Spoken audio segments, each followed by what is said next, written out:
Hello, and welcome to Digifabricators, the show where we learn how makers and artists use their computer driven tools for fun, art, and profit. I'm your host, Jeff Stein, aka A Weird Guy, and with me is my talented but humble co host, Al Schultz of New York Woodworks. How are you doing today, Al? I'm doing wonderful. Good afternoon, Jeff. I'm doing pretty good too. Let's jump straight to this disclaimer. We don't have a whole lot of time today, so let's throw this out here. Even though we pretend to be experts on the internet, I would like to point out that neither of us have any actual training and are just guys winging it in our shops and learning as we go. All advice provided is based on our personal experience and possibly inaccurate assumptions, and is worth exactly what you pay for it. If listening to this show causes you to take out a loan to buy new and expensive digital tools, you may tell your spouse that it was our fault, but do so at your own risk. Okay, so I think, I think the big monster in the corner that's lurking at us is that I think this is probably going to be our last episode. Yep. Um, we're running into problems with timing, we're running into problems with motivation, and we're running into problems with the subscription model running out for us. Mhm. Um, I mean, it's a couple $100 for the Zencaster plan, uh, and we've got another week or two before the year's up, Mhm. and I just, we're wrapping up our year and we're just recording episode 16.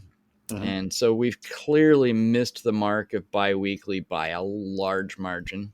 Yeah. Yeah. And I just it's gotten increasingly more difficult to find the motivation to push this as a priority in our lives.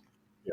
Yeah. And It was an experiment to start, and we know what goes into it.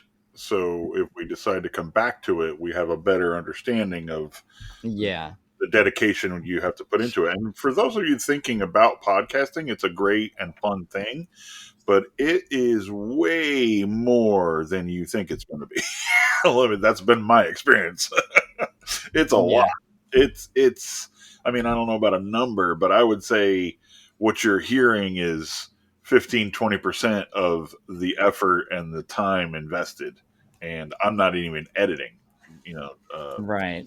Jeff is even investing more time. And that's not a poor us in any way. It's just oh, I have a new respect for people that do this and can pull it off successfully. Yeah, there is a lot that goes on with it, and a lot of the major hassle. I mean, I was counting on the recording time doing what the recording time does. I was counting on the editing time, but I wasn't counting on how many hours it would take me to try to find people and try to Hmm. work a schedule and a time that actually works for three individual people who are doing lots of things in their lives at the Yeah, same time.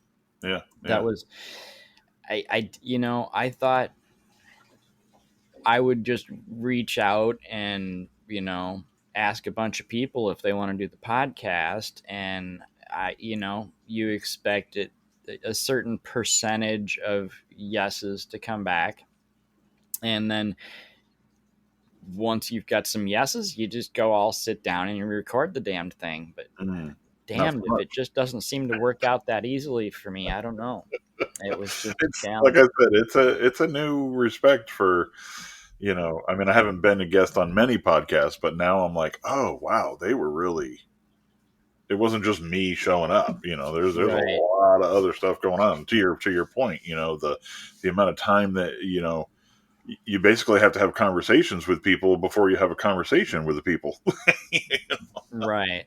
So it's a thing, and but Yeah. anyway, we're gonna do a And regular show though, right? You've got some things yeah, going. yeah, yeah. Yeah. All right. I'm gonna, dedicate us a 10-minute block at the end of the show here to Perfect. do a bit of a wrap here. But in the meantime, I'd like to put on something a little bit more entertaining and talk about what we've been doing for the last, what is it, 6 or 8 weeks since Couple we actually published the last episode. Um, you've been doing some, you've been doing so much printing that I just, you've gone from, I don't know what a printer is, I don't know how a printer works. It's just one of those magic things where you just point at something on the internet and it just months. pops out on your printer, and I don't know anything about it, to holy shit, are you printing everything now? I am printing everything. I do blame this, as our intro says. You know, you can blame buying digital equipment on us if you want to, and I blame Jeff 100% for And I'm forcing me happy to take that credit. forced me into the 3D printing world. I got a bamboo A1 combo, so not the smallest bamboo, but the entry level open bed slinger, classic uh, printer, a bamboo printer, and it's amazing. I love it. I absolutely love it. If I had room, I'd have 5 A1s running. I do like the looks of the enclosed printers, the P1S, P2S, the X1s now. Um, but I've been, like I said, I got it in July when they were on sale. And yes, as of yesterday, I had a little over 2,000 print hours on that thing already in 4 months. It pretty much runs. My wife has asked numerous times, "Do you need to let that thing rest?" And I'm like, "No, keep No, shoving plastic in it." no, you just keep feeding that damn thing plastic and it'll Yeah, just keep trucking. yeah. It's And just, I went from the immediate, click the flexi, click and print flexies and dragons and eggs, of course, and all that. And they're fun, and I still do them. But now uh, Hue Forge has become a big part of my life. I'm doing a lot of artwork and have some projects with Hue Forge, which is the flat. amazing stuff. Oh, it's so beautiful, so beautiful. You can check all that stuff out over on my Instagram, which Jeff will tell you later. And the other one that I'm really excited about is getting into pieces and oh my god, what's his name? Dad, the guy that did the 7 foot robot. He was our guy. Oh, Oh my gosh, Jacob? Jacob. Yeah, he really inspired me, and it's already printed. It's not now. I need Actually, Dad Crafted Grant Dad crafted. did Yeah, it too. yeah, They maybe. both had 7 foot robots. Okay, Dad crafted does the comic book corners. Yes. Yes, yeah, And they both have 7 foot robots. yeah, yeah. He kind of inspired me to go large, because I was limiting myself to the little bamboo, plate. And I have a 44-inch nutcracker printed. It took me 90 hours of print time. And Yeah, so, those big projects are a commitment, aren't they? yeah, so I'm excited about, I get my wife a nutcracker every year since we've been married. So this is going to be this is a big one for her, and so I'm looking forward to getting that finished. So yeah, it's a world, man. Let me tell you, and it's Now, did you find that or did you cut that yourself? I found it. I found it. I Okay. will say I'm not modifying a lot or doing any major designing. I'm using the Bamboo Handy and Bamboo or Maker World, pre-made models. Okay. Lots of people are asking me, "Oh, give me tips and tricks," and I'm like, "Point and click." Point and click with a Yeah. a database and a machine that are thoroughly connected, and It's just amazing. Like, the there's a significant difference between what you get from Maker World, especially as a bamboo user, mhm, and what you get from, say, Thingiverse. mhm. Because if you go to, Thingiverse or Things or Thangs or one of the other 846,000 sites out there that have models on them, all Whole those other 3D. sites, have the 3D model. You can download the 3D model and you need to import that into your slicer, and you need to do supports if it needs it. You need them in this area, you need them in that area, you need these settings to make it work, you need Yeah, those settings to make this not screw up. And you have to do all of that stuff right out the gate to get anything to work. But the difference is with the the the maker world and bamboo is the fact that they will host not just like the STL model, Mhm. but they've got the pre-sliced file that Yeah. already has.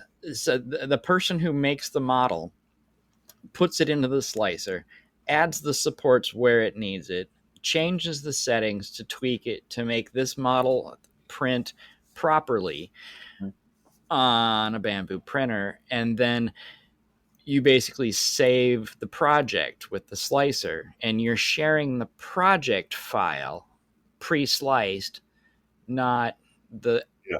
model itself. So when it really can be out the gate a point and click, because you can point and say I like this model, Mhm. and without touching any settings, any software, you can just use your phone and pull it from the server and send it straight to your printer and Yeah. not have to know a damned thing. 95% of my printing comes from my phone. And I got to say, I've got a couple of friends who are on other brands of printers, and they like doing the research and figuring out what bed temperature and what speed and what viscosity and all that. I don't that's not me. I don't want to mess with that stuff. Like, it takes so much stress. Bamboo takes so much stress out of the process. Now, if you like doing that stuff, like, you're a person who you don't want to, you're not a point and click guy. You're like, okay, I point and clicked once. Now what can I do with it? Right. So And that's a different, I'll admit I spent a few months doing point and click. I mean, yeah, I sure. didn't spend as much time on the mobile, Hmm. but I generally use my mobile to browse the database for models that I want to download to my laptop and use later. Hmm. Um, but I mean, when I started, I would, download it, open it in Studio, and basically make sure the scale is where I wanted it and the colors were what I wanted, and I'd send it on over.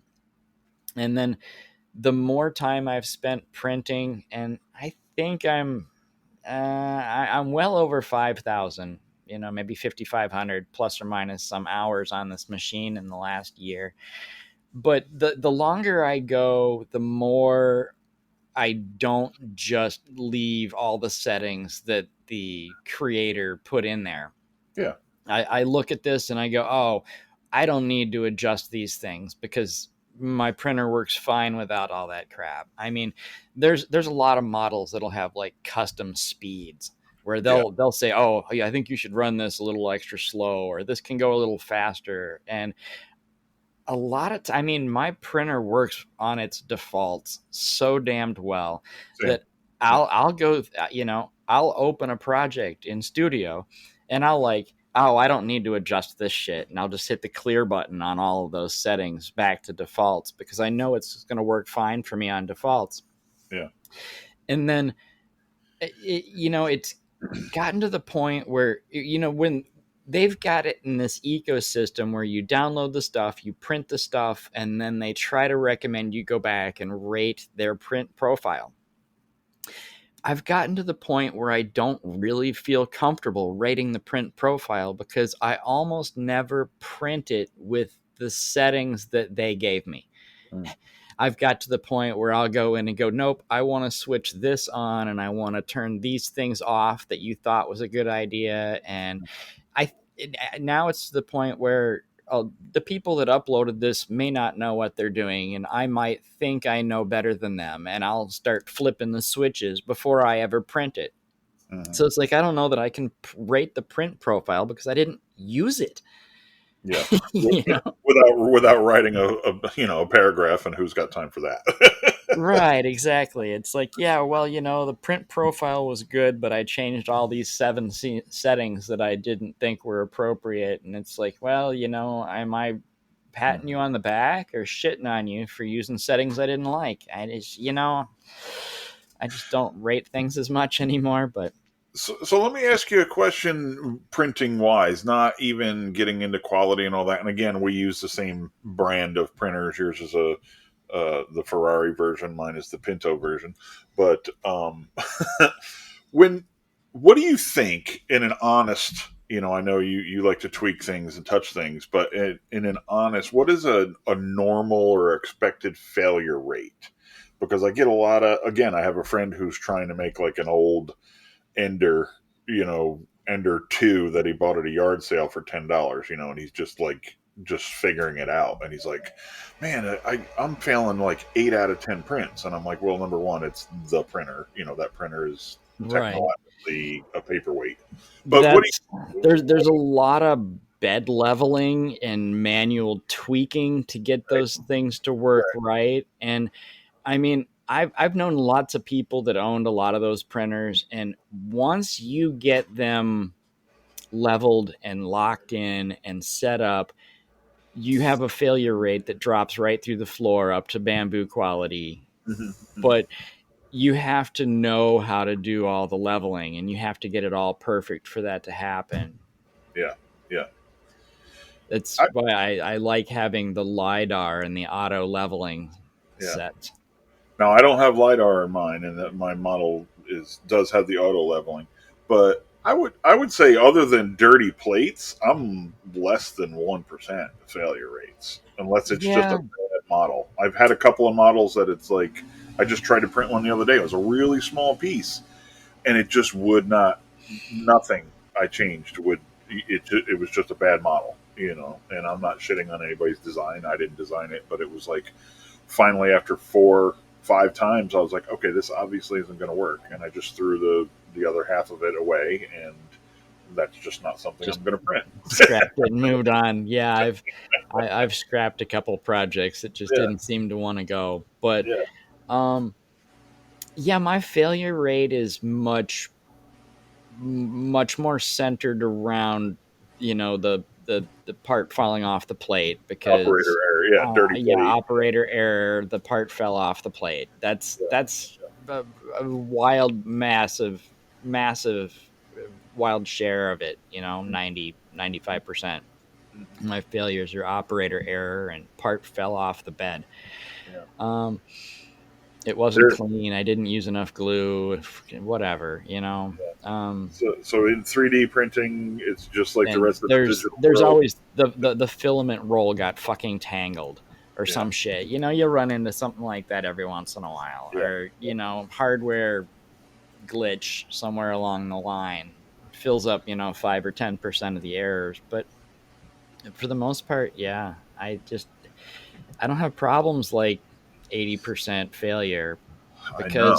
because of the fact that our beds are perfectly level Yeah, at all yeah. times, and it if they get you can adjust them manually, but you have to like jump into it and really dig Mhm. in. I've never needed to look at it.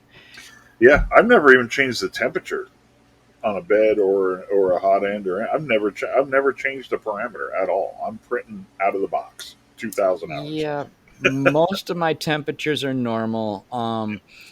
If I'm doing a print without glue and I'm worried about whether it may or may not fall off the bed, I will bump the bed temperature up by 5 or 10 degrees Celsius, because having the bed hotter makes the part stick to it a little bit better.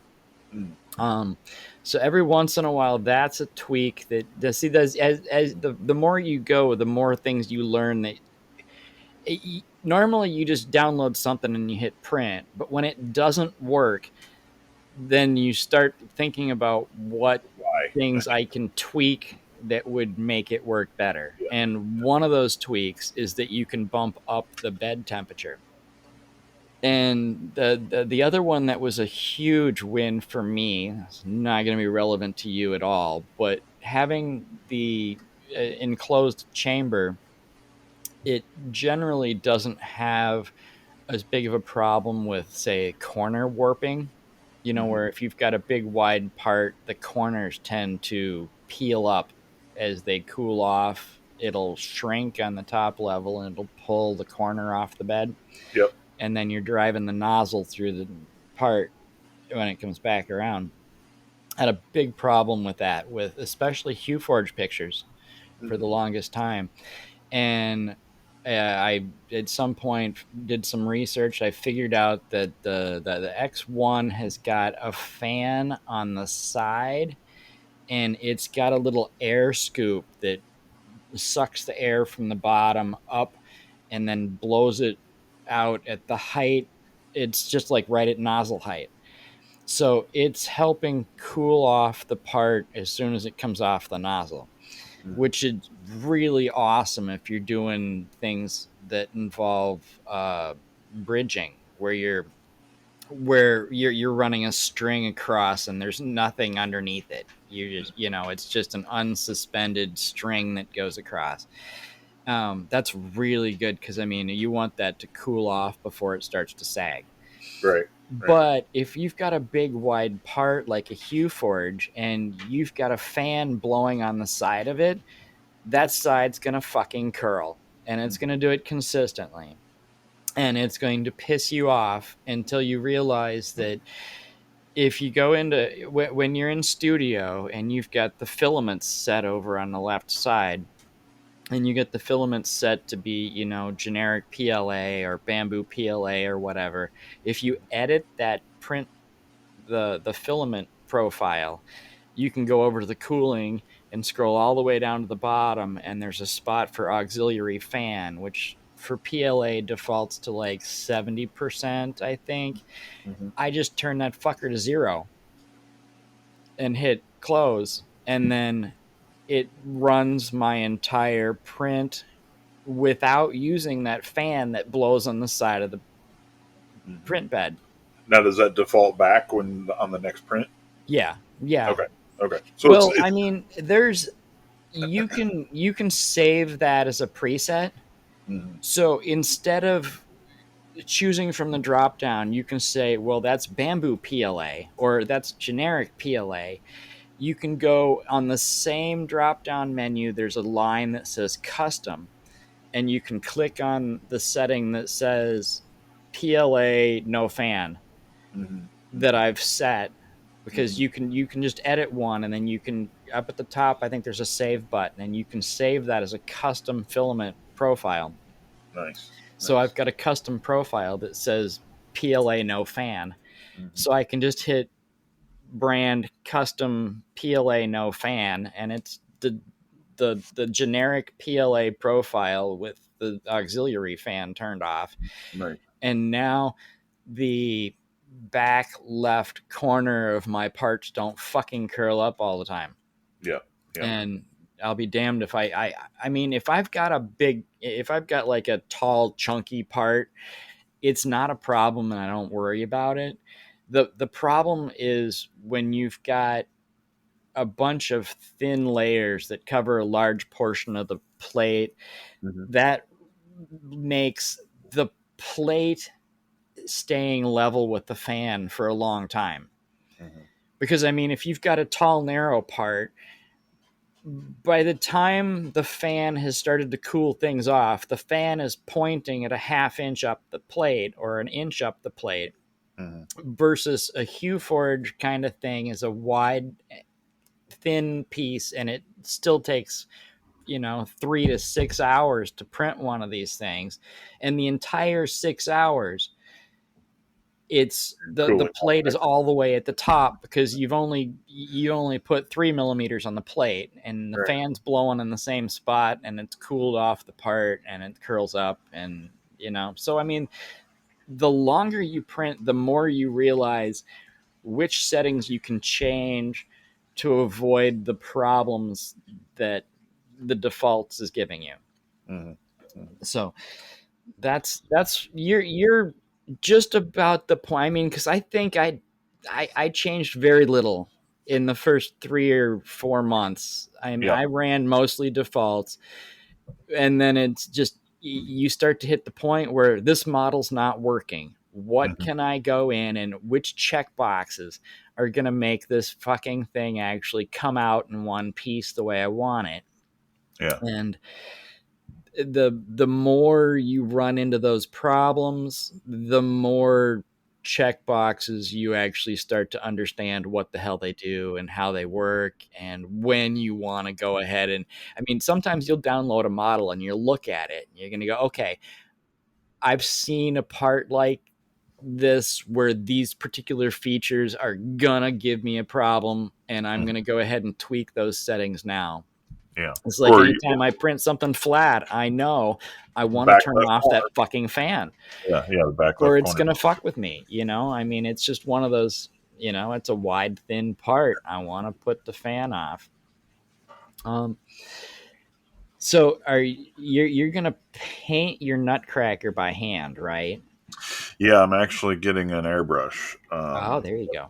But I'm gonna prime it. I've gone through some forum stuff, and everybody suggests priming it and then painting it, and then I'm gonna airbrush it on top of that. I'm gonna rattle can the bigger parts where Right, right. I haven't. Rattle can the primer, rattle can your base coat, Yep. and Yep. then Airbrush some um, details on it. yeah, Yep. and that gets into the areas of paint that I just don't work very well with. Is okay, I can take something and I can, when you like color by number kind of things, where everything in this area is yellow and everything in this area is red and everything in this area is green. I can paint like that. Yeah. But the part of painting that I'm not good at is the part where I realize that if I put a layer of black down as the base coat and then I put my green and my red over it, it'll look completely different than if I put a white base coat Hmm. Hmm. underneath to layer shit. That's the level of painting I've never really clicked with. Hmm. And also the parts that really get me is the shadows and the highlights and all that shit to make where it really starts to look good Yeah. is adding the base coat so it adjusts what I mean, because red looks different if there's black underneath it or white underneath it. Hmm. It really changes the way the red pops. And then the shadows and the highlights, I just can't wrap my head around that level of painting. Hmm. I'm really good at I can take everything in this area and paint it blue. Yeah. I can do that, but I don't like it, which is Hmm. why I didn't buy a printer until they had a reliable AMS system for me to use. Yeah. I will spend 2 hours painting a model in studio and then let it run for 18 hours with 214 color switches just so I don't have to paint the fucking thing by hand. And because that becomes a technological challenge for me, which is fun, Yeah. versus a physical painting challenge for me, which is not. Yeah, I'm just the opposite. I'm looking around. I must look like a maniac, but I'm looking around to see if there's anything in here, which there isn't. But I was an art major in school. I painted for several years, and I am always like, how can I change this from uh, a solid palette? This is this color. This is this color. How do I shadow it? How do I shade it? How do I, I actually enjoy that. I'm really looking forward to. I used an airbrush 100 years ago, and I'm really looking forward to getting back into that just for detail, for shadowing, Right. and you can cover a lot with paint. A lot of I've actually got an airbrush. I haven't used it in 20 years because I couldn't figure out how to get the damn paint the right thickness. And every time I turned it on and hit go, it would just plug up in the first 20 seconds. And I eventually just got frustrated and threw it in the freaking corner and left it in the box where it's been sitting for 20 years. Yeah, you just patiently waited until you could go into Bamboo Studio and paint with your AMS. Yes, exactly. But I still have one should I ever choose to learn how to use it. There you go. So have you been printing anything else? Let's see. You got a lot of Hue Forge. Um, Hugeforge is just this last week. I've done a lot of shop stuff like brackets, hammer holders, screwdriver holders, hose reels. Festool has a bunch of hacks and fixes and stuff like that. Uh, I got storage, the little storage boxes, the Gridfinity boxes. Oh, yeah. I've printed. I don't know if you can see them back here. There's a no. Right, there you go. There's a whole stack of them right there, Okay. Yeah. which I'm gonna laser. I have scrap acrylic from years ago. We had this crazy thing called COVID going on, Yeah. and so I have I CNC cut thousands. I feel like of sneeze guards for a company. Okay. So you end up with like 8 foot, 8 foot long, but 12-inch wide strip of quarter-inch acrylic. So I've got scraps out the Right. wazoo. Right. So I'm going to cut on the laser with a box creator. I'm going to cut an acrylic rack that these boxes will slide into. Make them like a drawer or a cabinet, and they'll look. It's scrap, but they'll look cool with an acrylic Right. case, kind of thing. Um, I just got a new to me CNC, a small Laguna 2 foot by 3 foot machine, and so I'm printing. Uh, the theme for her is Alice, from the Resident Evil franchise. So I've printed a couple of like Umbrella Corp badges to go on it and things like that. Um, Right. lots of lots of Halloween stuff. Again, there's the whole what can you legally or morally sell.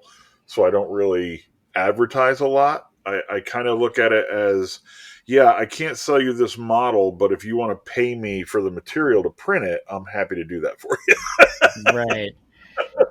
It's well, I mean, it there's a line where Yeah, suddenly it does it yeah, become a favor for a friend or family yeah, versus yeah, yeah. well, the and I mean, there's a there's a spot where it's probably not okay to put the stuff in a store or a flea Right, market or a craft sale, and then there's a much stronger, darker line that says you don't put that shit on Etsy because you right, don't have the rights to it and you're shitting on somebody else's business at that point.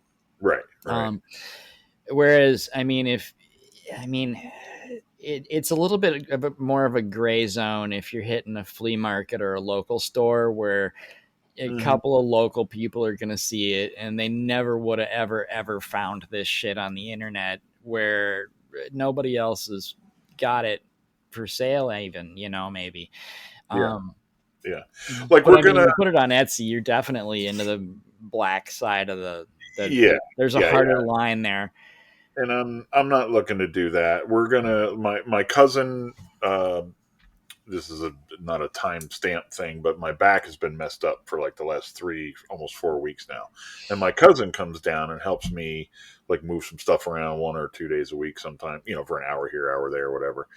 And so I've been printing a lot of stuff for him. He's like dumbfounded by the capability of this thing. Like he wanted something to hold his watches. He's got a watch collection, so I printed them. I got on Bamboo handy and searched watch stand and found one. He was like, "Oh my god, it's amazing!" So I printed him one of them. Uh, Another thing I've printed a lot of is a lot of 2A stuff, a lot of ammo boxes. Like Right. they're really handy. I mean, they stack nice. They're clean. They're dry. They're not like ammo cans take out in the field. These are like stacking Right. on a shelf kind of thing, but they're really cool. So, that kind of stuff I've been printing. Another thing we're doing, or I'm doing, is uh, I know you can't see it, but I'm showing him a picture. It's a 3D printed snowman in white and a 3D printed Christmas ornament. So rather than sell somebody's product, what we're doing is my sister-in-law owns a farm store, like a home. It's called Homesteaders, and we're going to do a paint and sip kind of thing. Okay. Like I'm just going to print a bunch of these ornaments in white, shoot them with white primer, take some acrylic markers and acrylic paint, and we're just going to go down, and for $25 you can have a cookie and a glass of wine and take an ornament you painted home, kind of thing. You know, Right. so it's not, again, I'm not selling you the ornament, but I am selling you the experience and the ornaments in it.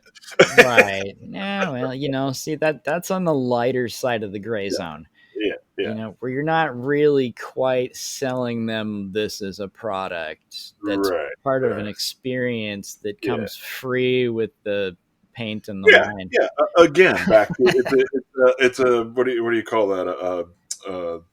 Not a Loophole. consolation prize, but Loophole. no, no, no, no. Like, when you show up and you get a trophy, or Yeah, something. Uh, participation trophy. yeah, participation trophy. Thanks for showing up. Yeah. I'm giving you this. You're paying her for the wine and the cookie, and she's getting advertising in her store. Basically. Right. And hopefully they buy something off my shelf while they're there, as a gift. Exactly. You know, so yeah, it's just like, and it's so much fun to have. Hey, do you know how I could do, like this thing or that thing? Hang on, let me look on Bamboo Handy, see if there's something for that. Yeah. My Yeah. my You just go quick look and go, oh, look, there's an yeah, adapter for that. yeah. My, There, my there, nephew, my nephew. there's what you can't find anywhere that has C batteries. Great. Uh, Let me print you uh, this adapter. You can put a double A in the freaking C hole with the adapter. exactly, You can exactly. wait. What? You Yeah, could. yeah, Yeah, they're both 1.5 volts. Will yeah, it die faster? Yes, but it'll work for now. yeah. Yeah, I can Oh, do that. another cool Bamboo Handy thing that I discovered, which is not like, I didn't discover this, but I just found it, is the you can take a picture. Like, if you need a bracket, you can literally take a picture of the bracket you need, and it will go out on the Maker World site and find all the things that are as close to that bracket as they're made. That's cool. I didn't know it did that. Yeah, you literally take a picture of a thing and hit search, and it'll go out in the Maker World. And I mean, you might get a hue forge of an angle, but Right, right. but It it'll may give not you give you every. what you want, but the fact that it does an image based search Yeah, is cool. I did not know it did that. I don't it spend is. much time on the app. Yeah, I spend it's most of my time playing in studio, so I hadn't noticed that one. That is cool. yeah, yeah, I'll yeah, have yeah. to remember that. It's let's see. So I guess I've printed a couple of cool things. Um, I mean, last time we were talking, I'd done the huge forge frames Mhm. and had a tiger the size of it was bigger than a poster. It was, I don't know, it was 5 feet by 3 feet or something. Yeah, Um, I've got like 5 or 6 versions of that model up now. Uh, because I mean, my original version wanted to max out the capacity of the X2s and the A1s, so the pieces are like 225 by 225, and but then everybody's got the A1 mini, so I had to revamp it, so I had a 150 by 150 version, and then I had people that had a stack of hue forges that they printed out at 200 by 200, but they wanted a frame to put them up in as a collection, so then I had to modify it and put up a 200 by 200 version. hmm, And then somebody comes up and says, hey, I've been seeing a lot of these hue forges that are bookmarks. This is another popular category that's popped up in the last few months, is hmm. that people have been making bookmarks using the HueForge software. I've printed some. And it's it's very tall and very skinny because it's a bookmark. And somebody says, your frame set is designed as a minimum of a 2 by 2 grid, so it's 2 across and 2 high for 4 pieces. That's the minimum size for a huge forge frame set. Hmm. And he's like, can you make a modified version that's only one across, but as tall as you need it?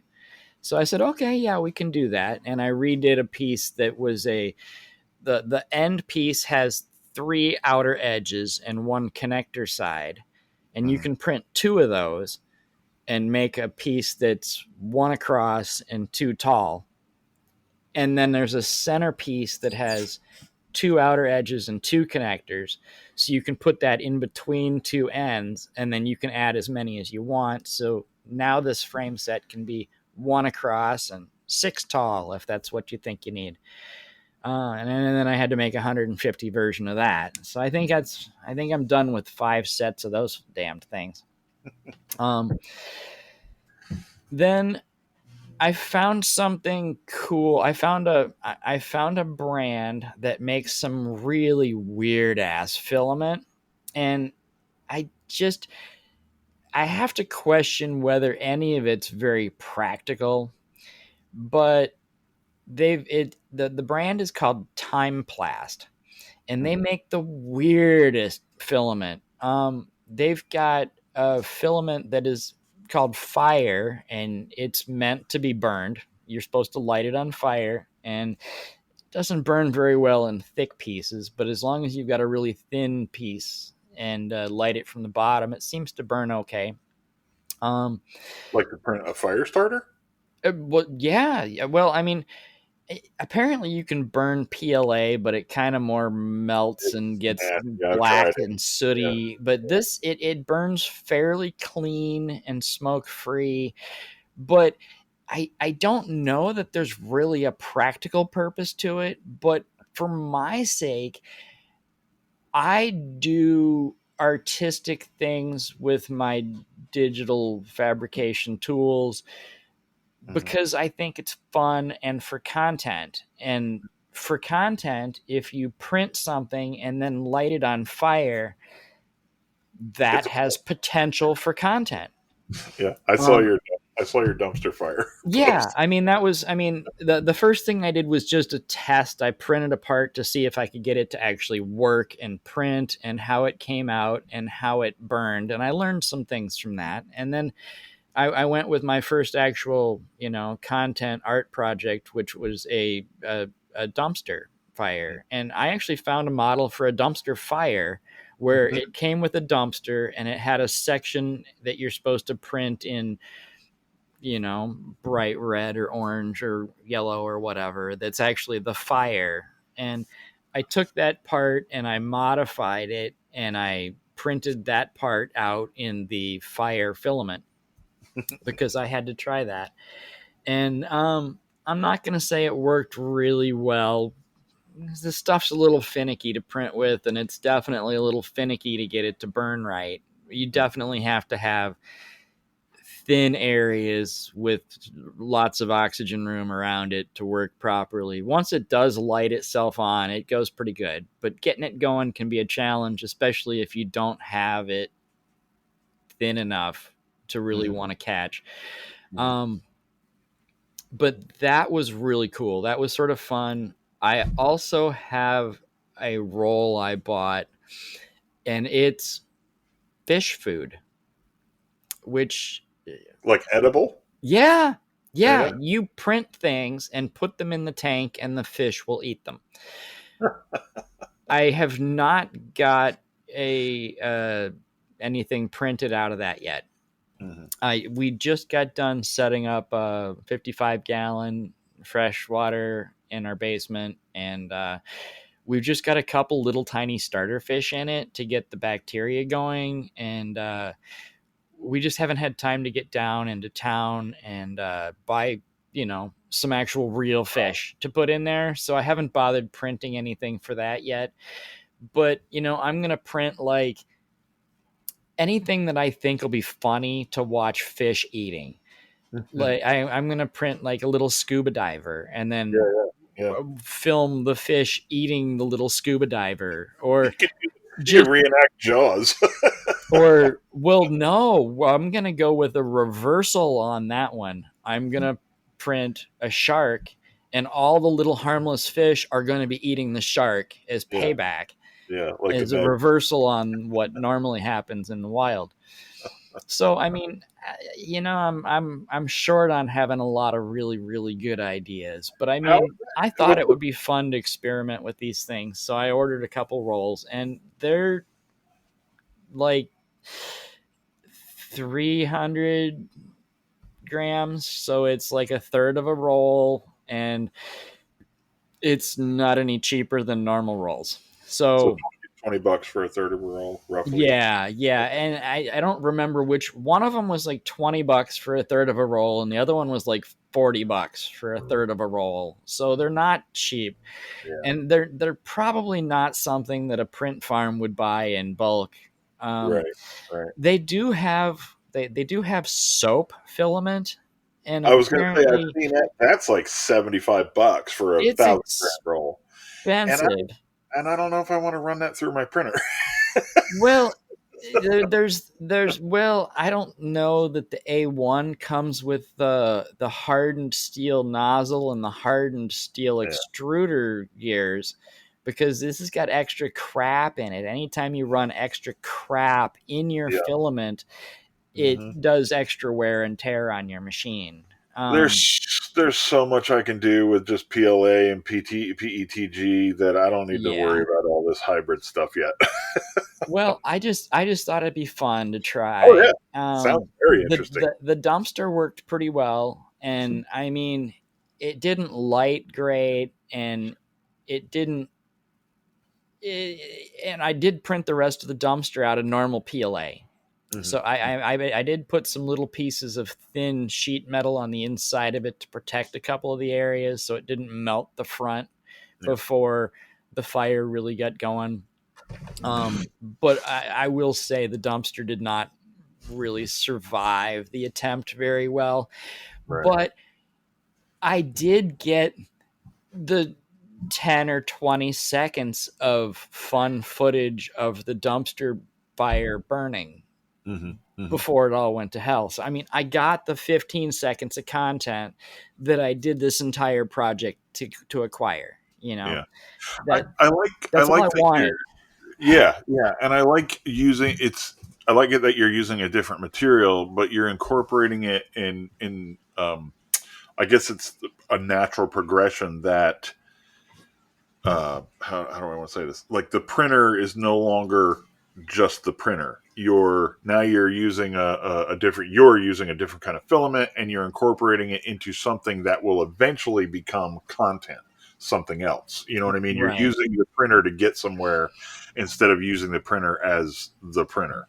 And I think we all like when we buy lasers, we want to wood burn, laser engrave things. And now, and then eventually you just start laser engraving on a project or CNCs, you do your little carvings and you make a bowl, and then eventually you're cutting out pieces to make something else.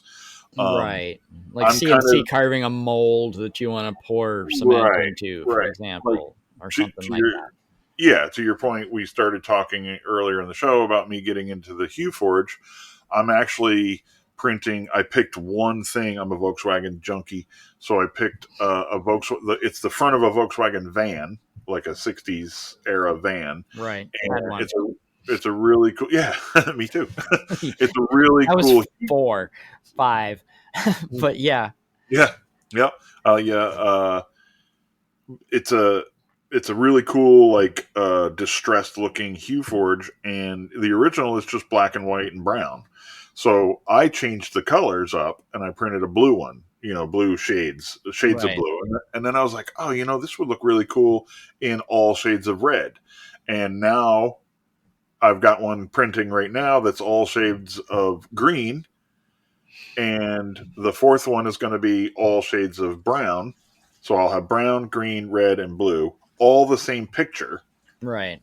just different colors. And I'm going to use my CNC also. I'm going to make a panel and then mount all these as just a piece of artwork. So I'll have 3D, CNC, woodworking, all to make one project, which is kind of really cool how these things start integrating into our lives. You You know, should probably try to find some way to laser on that backer board just to include it so it doesn't feel left out. I can laser some peace symbols and stuff into the wood. Yeah, good idea. Yeah, exactly. And so you can CNC carve the backer board, then you Yeah, can yeah, laser some things into it, yeah, and then you can yeah, add your 3D prints into it later, just to make yeah. sure that this is a collaboration of all the digital fabrication skills you've acquired. And then I'll seal the entire thing in epoxy like a river table. There you go. There you go. That'll piss people off. No, I think it'll be a good art project. I'm gonna like Yeah, that. yeah, yeah, yeah. It's just really cool. Like you doing experiments. I'm starting to do the same thing. Like, all right, a hue forge, for example, has four color, or pick one with four colors. Okay, so you have white, black, blue, and yellow. Okay, so let's put the yellow where the white is, the blue where the black is, the black where the blue. You know what I mean? Just Right. use the same colors, just rotate them around. I'm hoping it'll give me like a negative effect, like a Mm, photography negative. it might. And That's one of those things where you may not know how it's going to look until it actually comes off the printer, because yeah, the HueForge model, were the software that creates those models works on a system where you can see the color through the color, hmm hmm where if you put one layer of orange down on top of black, say hmm so you've got a black base and you put one layer of orange on it, that hmm gets you a really really really dark orange. hmm Whereas if you put two or three layers of orange on top of it, it gets a lot more orangey and a lot less right, right, blackish orangey. right, Or you can, just like we said with the actual painting and airbrushing, that if you start with a white base versus a black base and then you put a color on top of it, it changes what you see, because you can see through the top couple of layers. So it'll allow you to get a range of colors. You're not just using the four colors, you're able to do a little bit of color blending right. with it. And that's what makes the software so damned inscrutable, is Yeah. the fact that it's artistic magic, and it's not a scientific process, it's an artistic feel for it kind of thing. hmm hmm But oh, that's the other thing I got about the speaking of hue forges and huge forges, the latest version of the hue forge software. So the software you use, you feed it an image and you pop out the hue forge 3D model that can be printed in four different colors and different layers. hmm hmm That software has an update now, where the latest update, he has created a plugin called Huge Forge, where you can make your Hue Forge model, and then if you click on the Huge Forge plugin, it will allow you to scale it up to ridiculous sizes and then automatically split it into pieces of the right sizes you want. So, and this was added basically. I mean, I invented the term huge forge and then hmm figured out how to blow these things up and cut them into pieces and put them into a frame. And apparently, he thought that was cool enough that he's added the feature. He doesn't link directly to me or anything, but he used the name of my model for his plugin. So And there's a program that like I can take a picture of my dog and make a hue forge out of it. yes, Okay, I need to find it. that's where they all come from. Oh, see, I'm just point and click. I just download Well, them and right. See, you're downloading 3D models that are labeled HueForge, right, but they come from a software which one dude has developed this right, piece of software that does this, that you right, can feed it a picture, and through magic experience and good luck, it kicks out this 3D model that then looks like the picture yeah, and then as it a has flat piece. So that is, adjustment. it is actually a piece of software that's called HueForge, and he's actually taken my idea, run with it, and added a plugin called HugeForge that will allow you to blow it up and split it into pieces, and then you can just feed the pieces at your slicer instead of having to. The way I was doing it was I was taking an existing Hue Forge model, putting it into bamboo, scaling it up, and using the bamboo cut tool to cut it into pieces. Mm. This is if you're designing a Hue Forge and you want it to be big, you can just click on the plugin and it will automatically allow you to blow it up and it'll do the splitting into the parts for you. Mm-hmm. So Mm. I thought that was really cool that he just ran with my idea and added it into his program. That Mm-hmm. fucking blew my mind. Yeah, that's it's $25 for a personal license or 350 for a professional license. Like if you're going to create models to sell. So yeah, very Now, cool. I'm gonna look. there's a middle line that I paid in on when I Okay. bought it was that you can the middle version says that you can make the models and then you can sell the prints. Mm. But without the full professional license, you're not allowed to sell the model. Right. Right. Right. Okay. Yep. Yep. So if you just want to make pictures and print them out and then Yeah. sell them on Etsy or Yeah. wherever you want to people, you can do that with the mid-tier version. I think Yeah. I it's was going about to say 60 or 80 bucks or something like that. I don't remember.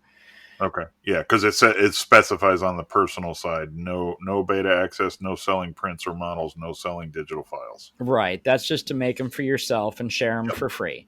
Yep. But there's a $60 or $80 tier in there, I think, that allows you to sell the prints, but you have to pay the full professional if you want to sell the 3D models. Right. So anyway, um, Anyway. Yep. what else did I do next? Oh, I came up with this great idea that I wanted. I had a few rolls of translucent PETG. Mm-hmm. And I decided I wanted to try to do some stained glass style sun catchers for the window. Mm-hmm. Um, and I decided I wanted to make original things here too. So I started with AI, and I had AI. I've mainly been using Gemini, but I Mm-hmm. think I threw a couple at it, the Chat GPT, for the hell of it. And I just asked it to make me a design of whatever, say a UFO in the sky and in the style of stained glass. And then then it would give me a beautiful color picture of a stained glass UFO, and then I'd ask it to strip all the colors and textures and just leave me an outline drawing. Mm-hmm. So I can use the color picture as suggestive guides as to what colors might look good for it, and I'll use the black and white version to convert to SVG, and I'll Mm-hmm. throw that into Fusion. And then my first one was a unicorn, and I printed a test version, and it was kind of small, and it was like really, really pale.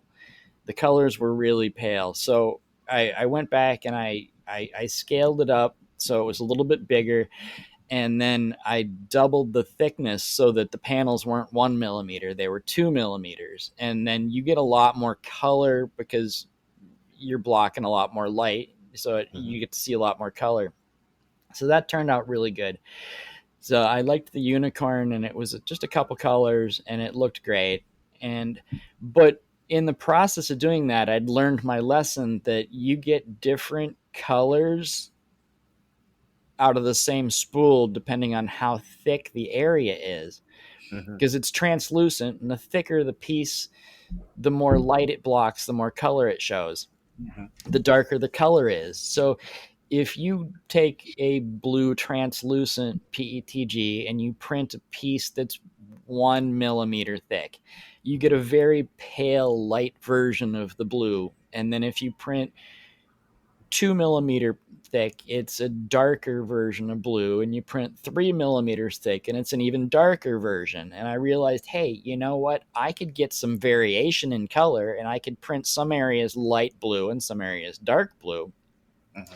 And then I came up with the UFO model, and introduced multi tones of Mhm. colors where I had a couple of shades of green and a couple of shades of yellow and a couple of shades of blue based on the thickness of each of the areas.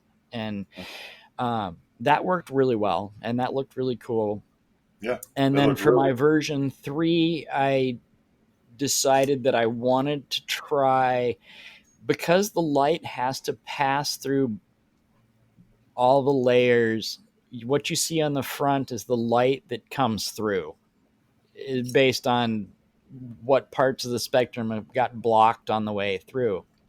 So I started experimenting with blending colors, and I discovered that I could put down a couple layers of green and then put a layer of red on top of it, and I would get a light brown.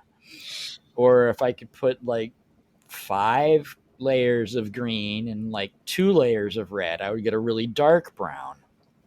And then I've tried a couple other variations, and I did blue plus red to come up with a couple of shades of purple.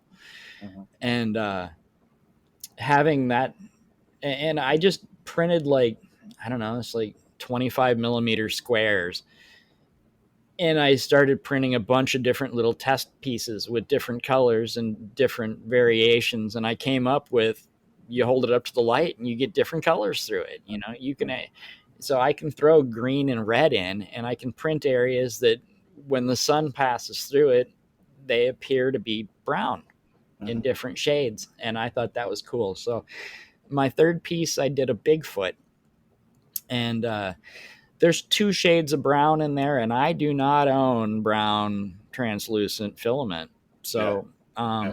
It looks really cool. These things look so amazing, dude. They look like real stained glass. it looks really cool. And I do have something a little bit bigger and more exciting planned for my version 4.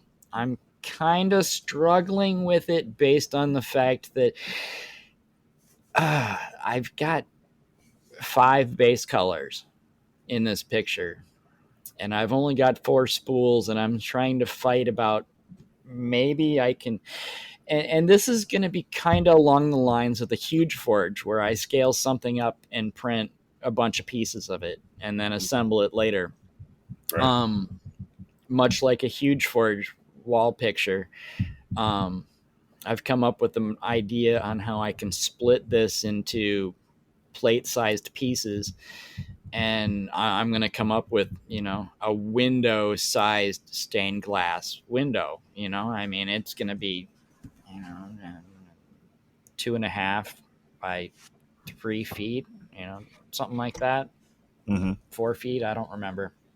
Um, but I'm having problems with some of these areas that I'm going to have to print out. Have got 5 colors in them, and I don't know. I'm going to have to cut things into smaller pieces, or I'm going to have some of the areas pop print separately and then pop into place, or some. I'm working on that. Hmm. That one's going Hmm. to be a struggle, but I do have a design for my version 4 set that is going to be absolutely fucking epic. And I've got this big uh, family room window that looks out of my backyard, and it gets the afternoon sun really well. And this thing's going to fill like, yeah, maybe 2/3, 3/4 of this big window is going That's to a big be the one. big panel of something fun. But I'm still struggling through that one. But Yeah. Yeah. I the problem is I just can't break this design down into 4 base colors. Hmm. Even adding in extra color blends, I still need to have 5 base colors because there's just too many pieces in here to make it all the same color. Sounds like it's So time for another AMS. yeah, well, no, I don't want to buy another AMS, because that leads me to some of my next plans. Is I've got my eye on an H2C, Yeah. which is the bamboo that's coming out supposedly in December, and it's gonna have 6 colors plus 6 colors for switching heads, and it's going to have multiple nozzles, so it won't need to purge and poop between Mhm. colors. Mhm. It'll still need to it'll still need to cut and wind it back up and feed the next one down in, but that's like 20 seconds of the process, and it'll cut out the whole 60 seconds of purging and pooping out the back. It's funny you mention that because I have my eyes on an X1C with probably 5 or 6 thousand hours on it by then. Yeah, well, we shall see how that goes. But yeah, that is part of that is one part of my plan. Is I'm thinking that if I put a couple $1,000s into buying an H1C, so I can do six or seven, there's one external spool too, so I think you can do literally 7 different colors Uh-huh. on something with no pooping. If I can put out a couple $1,000s for that, then it would be. I'm questioning my logic here, but I might sell the X1 as a way Mhm. to recoup some of the money on that and just Right. do an Sure. upgrade instead of an addition. Yeah. But I've got another idea too, because I think I'm going to sell my rotary. I Mm. think I'm going to sell the rotary CNC. Um, Nice. I haven't gotten any much use out of it. I mean, I had a spindle die, and then I bought a bigger spindle, and then I sat on it and waited because the new spindle needed a new outlet because it was 220 instead of 120. So I had an outlet put in, and that took me time and money. And then I got the new spindle up and running, and then I did one project on it, and I realized that I needed to program the spindle because while it works, while it runs, it's got no balls, it's got no oomph, and Mhm. anytime it touched wood, it just blew smoke off of it badly. Mm. So Mm. I need to program it. I need to program the VFD properly to get it to work. And then while I was thinking about how I should do that, my fucking software ran out. Mm. And the only thing I've got running this rotary is the Fusion 360 with the manufacturing extension to do the rotary abilities. And while I can do Fusion for my normal CNC for free all day long, and Fusion for my printer for free all day long, if I want to use the fourth or fifth or sixth axis abilities of Fusion, you not only have to pay for the paid pro version of Fusion, which is A like big help. $600, Yeah. but on top of that, you have to pay for the manufacturing extension, which is another 14 or 16 or something. It Mhm. comes out to you. I was paying $2,300 a year just to be able to use this fucking toy, and Mm. I'm making There's your printer. and I'm using 3 or 4 projects a year. Yeah. Yeah. I mean, now don't get me wrong. I have put out some amazing projects. I mean, Yeah. that skeleton lamp that I made is just absolutely badass. I couldn't have done that without the rotary. Mhm. But is that plus 1 or 2 other little mallets that I turned out worth the $2,300 a year that I'm paying for the software? No. No. And you can use Aspire with it Mm. if you're the kind of guy that already owns Aspire and is paying for it and getting your money's worth out of it. Yeah. So I I have mean, Aspire. you could use that to run this, but I don't want to pay for that either because that's also a couple $1,000s a year Yeah. for me to make a couple of fucking toys. Yeah. So I Yeah. think I'm gonna flip my 3 axis, which is left, right, up, down, and rotation Yeah. rotary. I I'm, think I'm looking around the shop going, where can I put that? I'm gonna. Yeah, I'm thinking that maybe if I sell that between now and December, I can use that money to fund the X2. the H2C Uh-huh. in December, and And keep the X1. maybe I'll end up keeping the Yeah. X1 because I'll decide to sell the rotary to fund the new printer instead of selling the old printer. You'd get more And use out of that. I think that's a smart move. the other thing is, and it doesn't cost me anything to keep running it like the Right. rotary does. Right. The other catch here is that uh, I think I'm gonna try to start selling some things on Etsy because I finally have some original designs that I think might have some marketable appeal Hmm. Hmm. and original, you Yeah. know, Good. and that's the Suncatcher, the line of Suncatchers I've got. I've got the three finished designs of Suncatcher, and I should be able to turn those out at a one every few weeks if I want to add that as a product line of Suncat 3D printed Suncatchers. And somebody might have gone ahead and bought an extra like 6 or 8 colors of translucent PETG at this point. So I'm thinking I might start printing those and putting them on Etsy, Yeah. at which point, A second printer would be nice. right, I might keep one of those printers busy putting parts on Etsy, and I can use the other one to satisfy my own fun Yep. between times. So I'm Yep. thinking Yep. I might keep the X1 and sell the rotary. We'll see. There's so many. I'm obviously looking for a deal, and I'd be happy to buy one from you if it was a deal. But it's I'm seeing so many of them for sale that it's almost not worth selling them. They're more valuable sitting as a backup than they are for the money you could get out of it. Really? Almost. I mean, the X one's still a pretty high value printer, Yeah. but like there's printers out there. If it's not a bamboo brand new, they're under $300 now. Right. Yeah. I Yeah. mean, especially if you get an older single color printer, Oh, it's worth yeah. $50. Yeah. If you're, yeah, You know, it'll cost you more to go pick it up. I mean, the Pruses might still have a little bit of some value, but I mean, if you've got a 4 year old, even a 2 year old Ender that runs on one color, you can't get $100 for that right now No, no. because it doesn't Yep.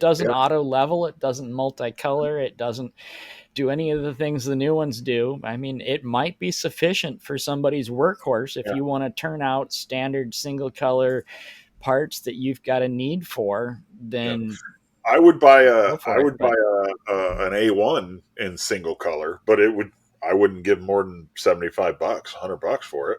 right, Because and just keep it printing, like pieces that are going to be painted and assembled, where I'm just printing everything in gray or white. right, or you're printing something practical, whether it's Yeah. brackets or Yeah. adapters or All my hose, vacuum hose nozzle attachment mhm, adapters. all You my want to all yep, all my you want shop to stuff. reduce you want to reduce 5-inch vacuum hose to four Hmm. inch vacuum Hmm. hose. You make Hmm. yourself a big funnel looking part and start Yep. kicking them things out for people. Something practical where you don't not everything needs to be color. Yeah. Yeah. Or more than one color. Right. I mean, yeah, not everything needs to come off the printer with four colors. I'm It, gonna print.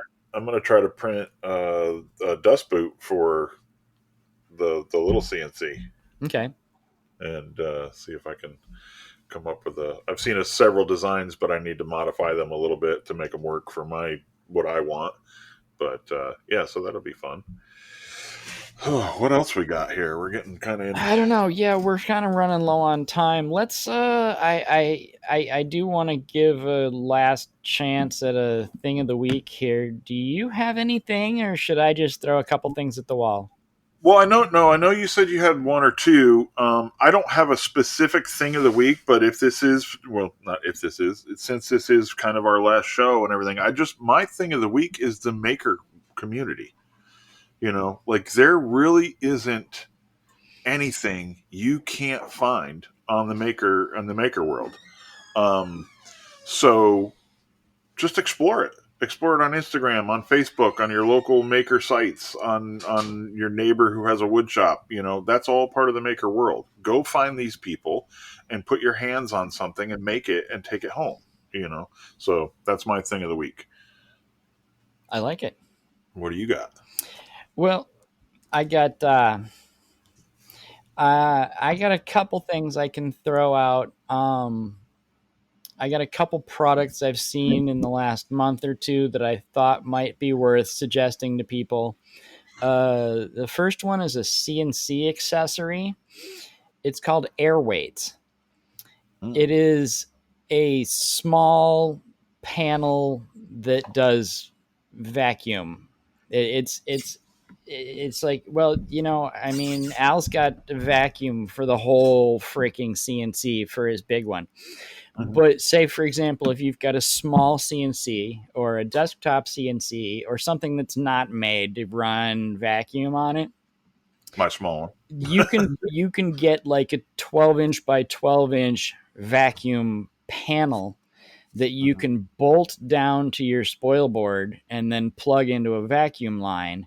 And then if you're carving small parts that are going to stay on that area, then you can have like a 12 by 12-inch vacuum work holding area that's on your CNC. And they seem to be not too ridiculously priced based on what vacuum work holding usually costs. Hmm. And I mean, it's usually expensive as shit because you're doing, a full bed vacuum system is going to be thousands and thousands of dollars. And Yeah. so the company's called Airweight. Very cool. So Airweight's work holding is a cool little vacuum system for a CNC.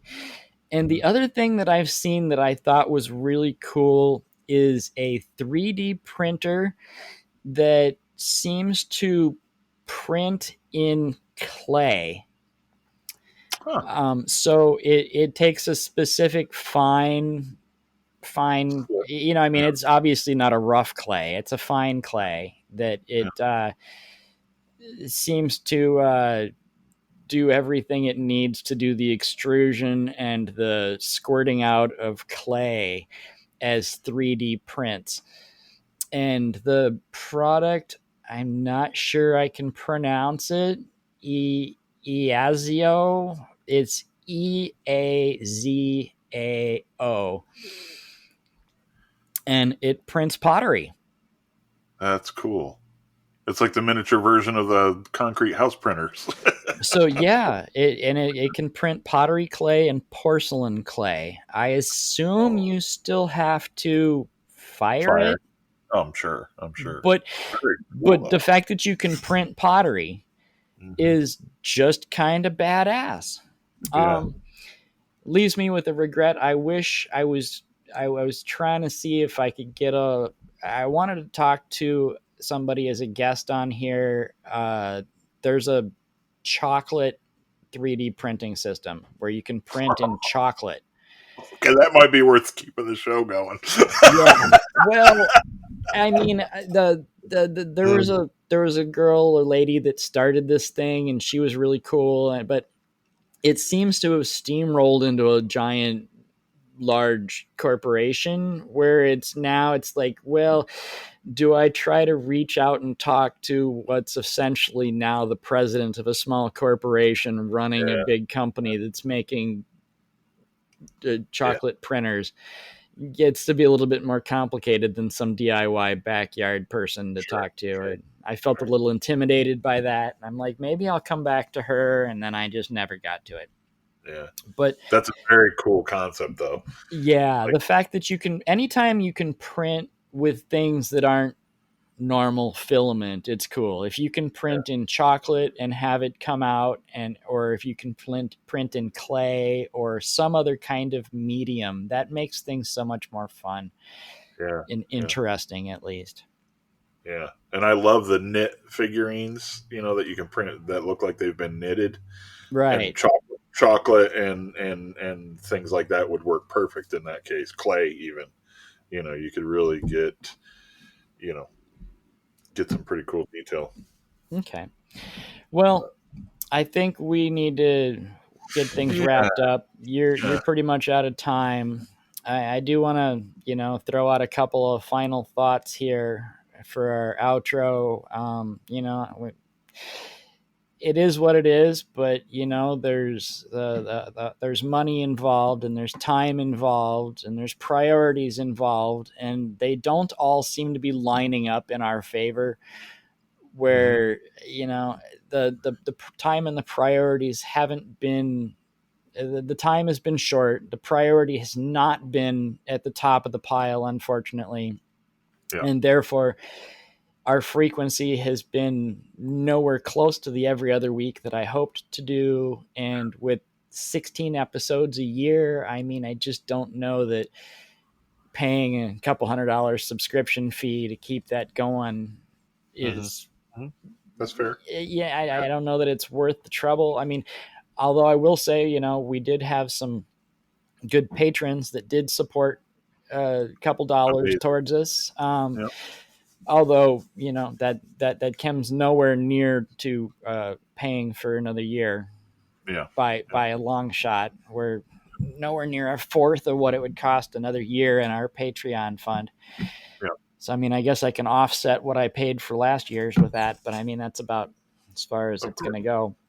Yeah. And But thank you for to everyone and who did I donate to it. definitely, we need to, I definitely want to thank all the people who bothered to listen to us, and to 100%. say that it wasn't an enormous amount of people, but that means that our listeners happen to be of the top 1% of the most intelligent and most, you know, The ones that want of the best taste.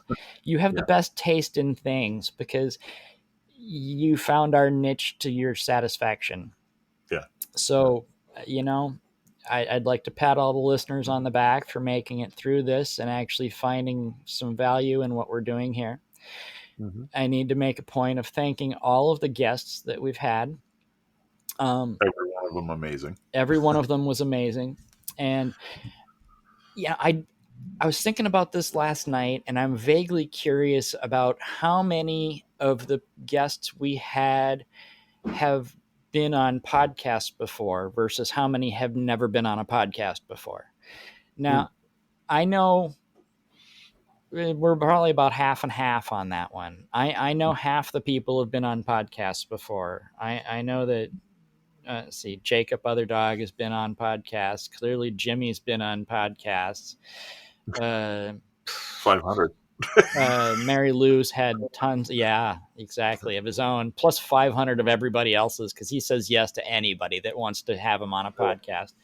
Yeah. Yeah. Um, I know Mary Lou's been on dozens, and you and I have done other podcasts, and I know a lot of the other people have, but I'd like to say that there's at least a solid handful of, there's at least 5 or 6 people that we talk to that have never done a podcast before. Hmm. And Hmm.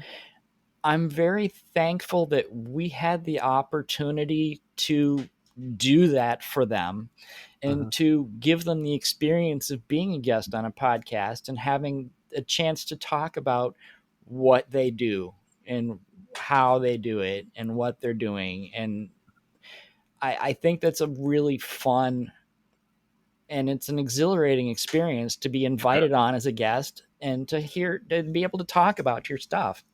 Yeah. So 100%. I'm very grateful that we had the platform to do that for a handful of people that have never experienced that before. Hmm. So that I'd like to pat us on the back for doing that for them. And Yeah. that's not really, the center goal, but I mean, that was something Yeah. else I thought I'd wanted to mention that I'm thankful that we got to do. Yeah. Well, let me interrupt you and say thank you for entrusting me to be a part of this. And I've thoroughly enjoyed being the wingman. And thank And, you for doing it. I mean, it yeah. wouldn't have been the same if I didn't have you on here. I have absolutely no regrets for Yeah. having chosen you as the co-host. I think that it was the perfect choice. I think that we get along really well together, and I think that we had a lot of opposing viewpoints, skill sets, experiences, tools on hand that that we kind of yin and yanged together into the spots that I'm strong at, you're weak at, and vice versa, and that Right. we came Right. together to make one cohesive, cool Thing. knowledge base between the two of Yeah. us. We could figure something out, Yep. Yeah. So I'd definitely like to thank you for putting all your time and effort into coming and helping and asking the good questions and making the show what it was. Good. I didn't ask you for a lot as far as the podcast is concerned, other than to show up, be intelligent, ask good questions, and be the, to ask the question when I'm not sure what to say next. Yeah. Um, but you've done that beautifully. Everything I asked you for, I got. Well, So, thank you. Yeah. and trying to rush through this a little bit here because I know you got to go, but I definitely want to make an extra big thank you to all the people who contributed as patrons to us for their support. So, one last big thank you for Adam from BKR Customs, to Ed Swanson of Ed's Clocks and More, to Eric from Overall Makerworks, and to Jess Nelson from Just Makes. Mhm. And that has been shut off. There will be no more funding pulled from your pockets. But thank you for contributing. And geez, I guess I don't have a whole lot to say. Oh, the other thing I wanted to mention is that the subscription on the Zencaster is running out here in another week or two. There's a good chance that the feed might just disappear. Mm. So it might just disappear from the podcast world like we never existed. I will, however, leave the Instagram alive. And even if the podcast feed and all its distribution channels goes completely dark, all of these episodes are, in fact, on my YouTube channel. So I think it's. I tried to get a weird guy. I think I ended up with it. My short name being a weird guy named Jeff, or something like that. I don't know. Whatever. If you find it, you'll probably, you look for a weird guy, you'll probably find me. Yeah. Is that even if the podcast feed does go dark and these episodes are no longer available on podcast players, if you want to go back to something, these are still on my YouTube channel Yeah. and will Perfect. not be going anywhere. I'll be leaving them there indefinitely. As long as YouTube's alive, we'll have a backup of that somewhere. And I Yeah. mean, maybe we'll come back someday. Maybe we won't. Who Yeah. knows? You never know. You never know. I mean, but you just, time and money and effort, and it is what it is. It I is think what it I won't admit that we've had any regrets. There's no regrets. There's no sadness. There's no, maybe we shouldn't have done this. is. I think we did good. Yeah. Yeah. I think we did good. I think we For two guys figuring it out, I think we did figured damn out good. how to do some stuff, and I think we made it work. Yeah. Right up to the point where, business and life and health and scheduling, Yeah. and these were just, all those words were just, kicks to the balls one after the other. It's like, life gets in the way. Here's a big kick in the balls. Freaking health problems get in the way. Here's another kick in the balls. And scheduling problems. Here's another kick. And it's like, oh man, at some point you just don't want to get back up. You just want to lay there in a fetal position and let it ride. Anyway, as it is it is. So definitely, I guess, well, thanks a lot to everybody. And Thank you, we everyone. appreciate it. Feel free to reach out. You know where to find us. And thanks for listening. And we'll see what happens Until the next time. until whatever's next. So audio and goodbye for now. And we'll see you later. Bye. Bye bye.